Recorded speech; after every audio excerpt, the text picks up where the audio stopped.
Además de lo ya mencionado, el aspecto terrible de los malos espíritus hace que la muerte sea aún más espantosa. Es de la opinión de muchos de los padres que cada uno cuando muera verá al maligno. ¡Qué terrible será! Y qué terror debe inspirar a los moribundos, excediendo el poder de las palabras para describirlo. Se relata que Fray Gil un día, cuando estaba orando en su dormitorio, el demonio se le apareció de una forma tan espantosa que el fraile perdió el poder de hablar y pensó que su última hora había llegado. Ya que sus labios no podían pronunciar ningún sonido, alzó su corazón a Dios en una humilde súplica y desapareció la aparición. Después, cuando les contaba a sus hermanos monjes lo que le había sucedido, temblaba por todo el cuerpo al describir el aspecto horrible del enemigo del hombre. Entonces fue a ver a San Francisco y le hizo esta pregunta: «Padre, ¿alguna vez ha visto algo en este mundo, la visión de aquello tan horrible, que fuere suficiente como para morir quien lo mire?» Y el santo respondió: «Ciertamente he visto tal cosa.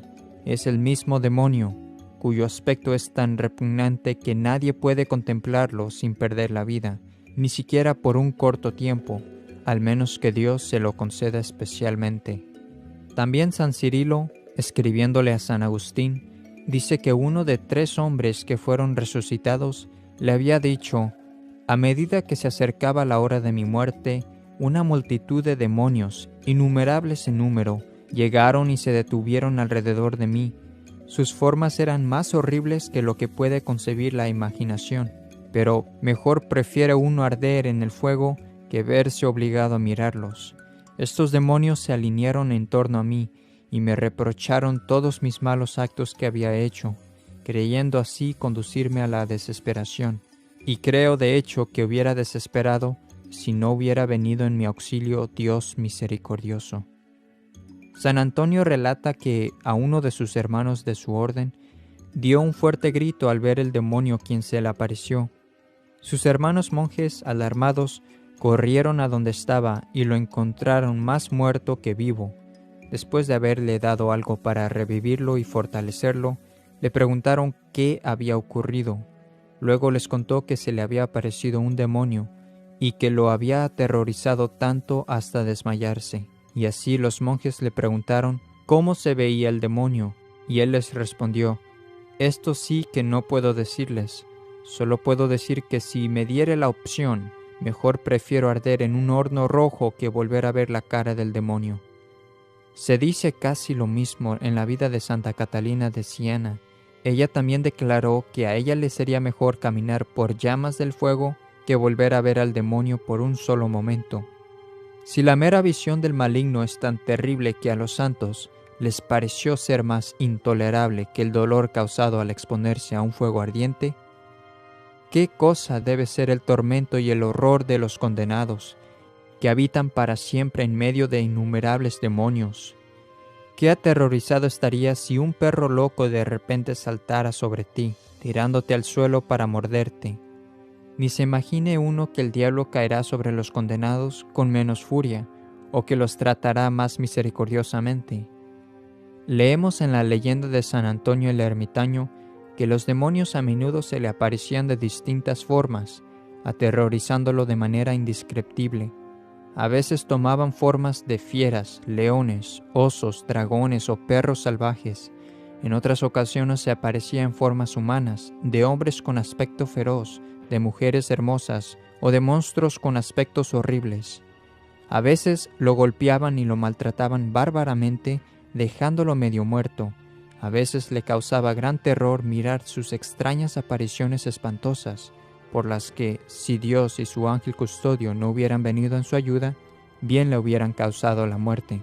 Ahora bien, si todo esto fue hecho a un hombre santo, a quien no podían tocar ni tenían poder sobre él, ¿qué no harán en el infierno los pecadores impíos que están completamente a su merced?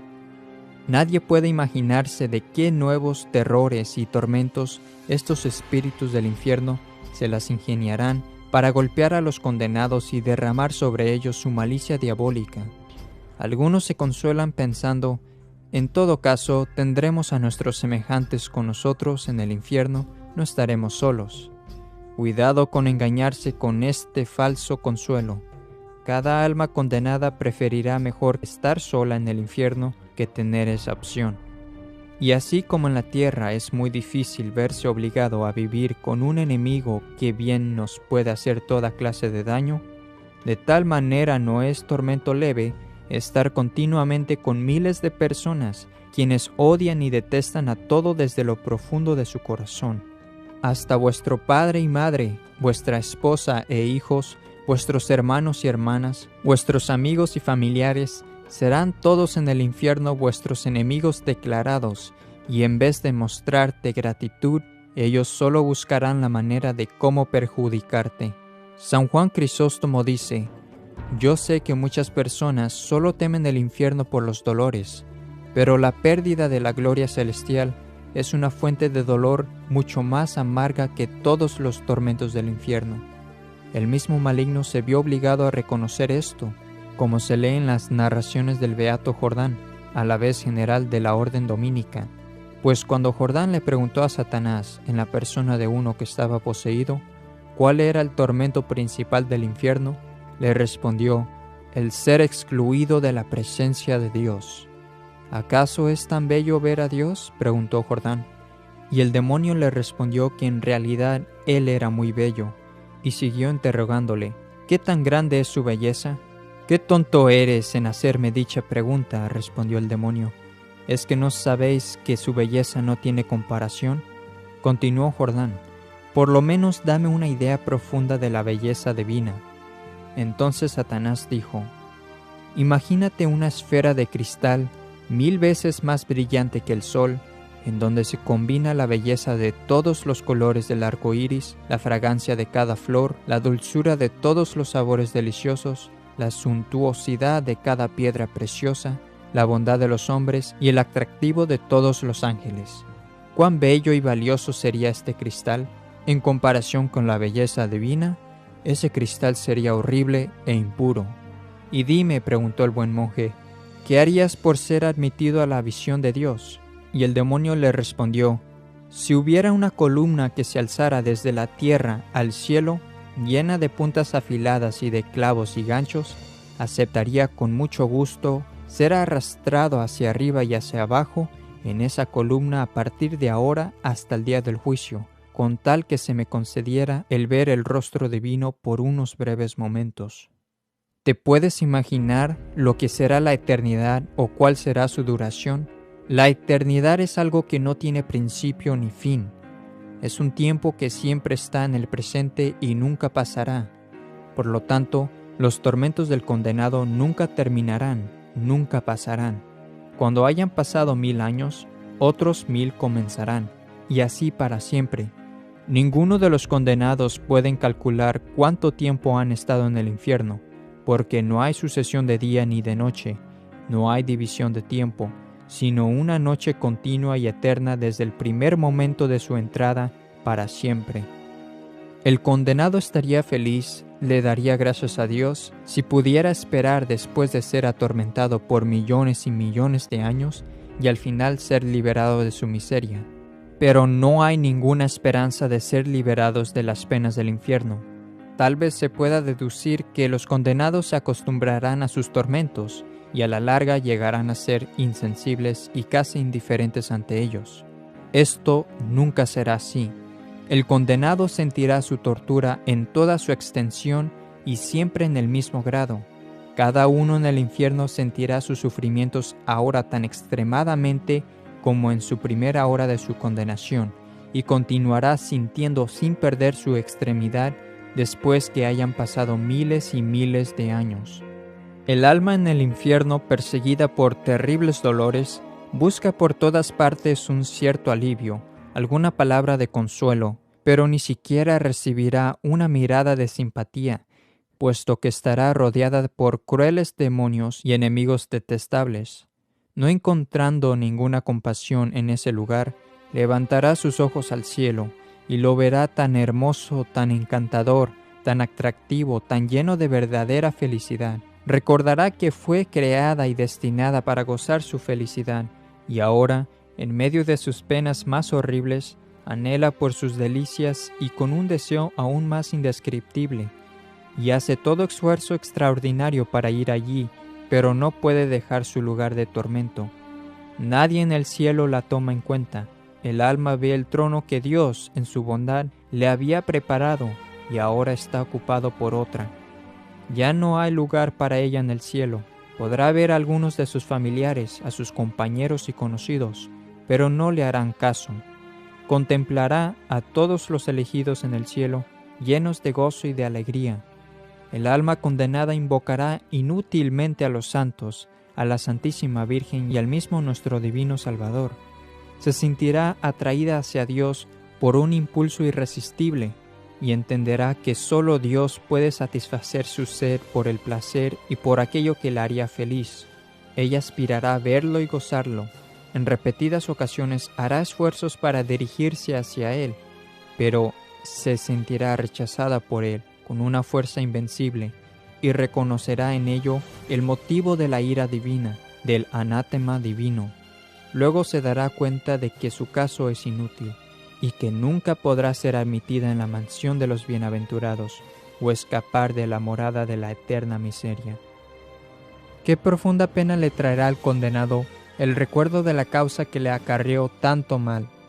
Sueño de un instante nos parece nuestra vida pasada. ¿Qué le parecerán al réprobo los 50 o 60 años de su vida terrena cuando se halle en la eternidad? ¿Cuando pasen 100 o 1000 millones de años? ¿No fueron acaso esos 50 años de placer el motivo de vivir ahora eternamente en las llamas del infierno? ¿El pecador que vive sin Dios goza siempre en su pecado? ¿Cuánto tiempo dura su pecado? Un momento dura el placer culpable. Lo demás, para quien existe apartado de Dios, es tiempo de penas y aflicciones. ¿Qué le parecerán, pues, al réprobo lo infeliz de esos breves momentos de deleite? ¿Qué le parecerán, sobre todo, el último pecado por el cual se condenó? Por un vil placer que duró un instante y que como el humo se disipó, exclamará el condenado, he de arder en estas llamas desesperado y abandonado, mientras Dios sea Dios, por toda la eternidad. Dice Santo Tomás que ha de ser singular tormento de los condenados el considerar que se han perdido por verdaderas insignificancias y que si hubiesen querido, habrían podido alcanzar fácilmente el premio de la gloria. Se apareció un condenado San Humberto y le reveló que su mayor aflicción en el infierno era el conocimiento del vil motivo que le había ocasionado la condenación y de la facilidad con que hubiera podido evitarla. Dirá pues el réprobo, si me hubiese aprendido la fe católica verdaderamente, defenderla y hubiese tenido caridad en enseñársela a todos los que Dios puso en mi camino, si me hubiese mortificado en no mirar aquel objeto, en vencer ese respeto humano, en huir de tal ocasión, trato o amistad, no me hubiese condenado. Si me hubiese confesado todas las semanas y leído cada día aquel libro espiritual, y me hubiera encomendado a Jesús y a María, no habría recaído en mis culpas. Me propuse muchas veces hacer todo eso, mas no perseveré. Comencé a practicarlo y luego dejé de hacerlo. Por eso me perdí. Este gusano que no muere nunca significa, según Santo Tomás, el remordimiento de conciencia de los réprobos, que ha de atormentarlos eternamente en el infierno. Muchos serán los remordimientos con que la conciencia roerá el corazón de los condenados, pero 3 de ellos llevarán consigo más vehemente dolor. Primero, el considerar la nada de las cosas porque el réprobo se ha condenado. Segundo, lo poco que tenía que hacer para salvarse. Y tercero, el gran bien que ha perdido. Quizás estas consideraciones que ahora estás escuchando son los prosteros llamamientos de Dios. Tal vez, si no mudas de vida y cometes otro pecado mortal, te abandonará el Señor y te enviará a padecer eternamente entre aquellas muchedumbres de insensatos que ahora reconocen su error. Cuando el enemigo te induzca a pecar, piensa en el infierno y acude a Dios y a la Virgen Santísima. La idea del infierno podrá liberarte del infierno mismo. Dice San Bernardino de Siena que el más excelente consejo consiste en que huyamos siempre de las ocasiones de pecar. Entre los consejos de Cristo hay uno que es el más célebre, que es como el fundamento de la religión, en cual consiste en evitar las ocasiones de pecado. Obligado por exorcismos, el demonio confesó una vez que ningún sermón le es más aborrecible que aquellos en que se exhorta a huir de las malas ocasiones.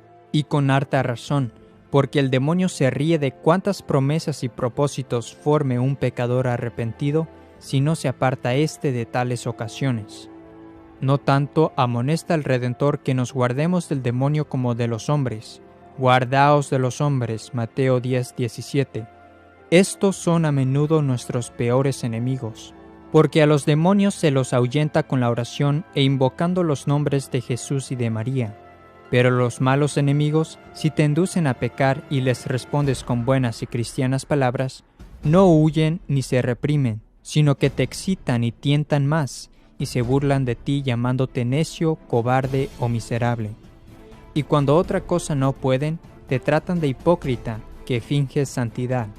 Y no pocas almas, por ser tímidas o débiles, por no oír tales burlas o insultos, siguen a aquellos ministros de Lucifer y pecan miserablemente, regresando así a su vómito. Sigamos pues con coraje y alegría en hacer totalmente todo, cumpliendo con nuestro deber, sacrificándolo todo para que podamos obtener la felicidad del cielo, ya que el cielo nunca se podrá comprar a un precio tan caro. Si tuviéramos que hacer por el cielo la mitad de lo que hacen las personas por ganarse la vida, por ganarse una pequeña cantidad de riqueza, o de poder, o de fama, o solo para disfrutar la vida, estaremos seguros que obtendríamos un alto lugar entre los santos. Todo lo que tenemos que hacer para ganarse el cielo es guardar los mandamientos de Dios y de su Iglesia, sufriendo con paciencia nuestras pequeñas cruces. Todo lo que requiere el cielo para ser digno de él son todos nuestros sufrimientos, sacrificios y batallas, e incluso 1000 veces más. La vida es corta, las penas, los sufrimientos, los trabajos, los combates, las cruces también son cortas y pasajeras, pero el cielo y sus alegrías son extraordinarios y satisfacen todos los deseos del corazón y nunca terminarán. Rezar a menudo esto en tu corazón. Oh compasivo Señor Jesucristo, te suplico por el bien de tu amarga pasión y muerte, y por el juicio final en la que has de ser el juez de todo el mundo, me concedas la gracia de vivir de la manera en que podamos resucitar con alegría y no con vergüenza. Amén.